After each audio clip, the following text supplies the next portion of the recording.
பாமகவில் அன்புமணி மீது 16 குற்றச்சாட்டுகளை முன்வைத்து நடவடிக்கை எடுக்க பாமக நிறுவனர் ராமதாசுக்கு 8 பேர் கொண்ட குழுவானது பரிந்துரையை அளித்துள்ளது. இது தொடர்பான முக்கிய செய்தியை பார்த்து வருகிறோம்.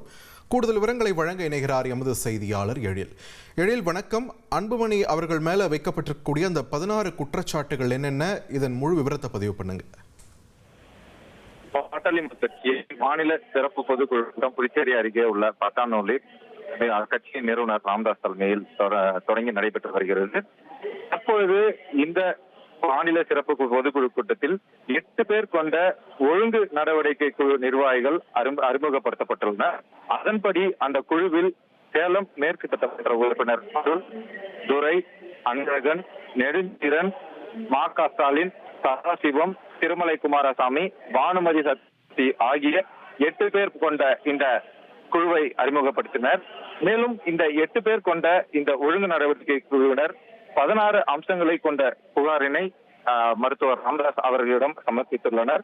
அதில் குறிப்பிடத்தக்கது என்னவென்றால், கடந்த பொதுக்குழுவில் அநாகரிகமாக நடந்து கொண்டதன் அடிப்படையில் அலுவலகம் மருத்துவர் அன்புமணி ராமதாஸ் துவங்கியது.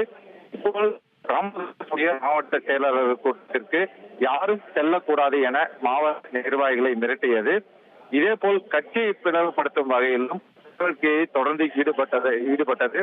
மேலும் பொதுமக்கள் மத்தியில் தொடர்ந்து மருத்துவர் ராமதாஸின் நன்மதியை சீர்குலைக்கும் வகையில் நடந்து கொண்டுள்ளது.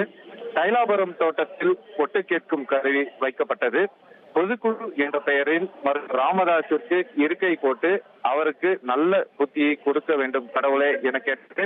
இதேபோல் தன்னிச்சையாக உரிமை மீட்பு பயணம் என்ற பெயரில், அதாவது மருத்துவர் ராமதாஸிடம் அனுமதி பெறாமல் கபட நாடகம் நடத்தி வருவது, மருத்துவர் ராமதாஸை சந்திக்க வருபவர்களை பணம் உள்ளிட்ட ஆசை வார்த்தை கூறி அவர்களை சென்னையில் உள்ள பல்லூர் அலுவலகத்திற்கு கடத்தி செல்வது, குலசாமி என கூறிக்கொண்டு மருத்துவர் ராமதாஸை தொடர்ந்து அவமானப்படுத்தி வருவது,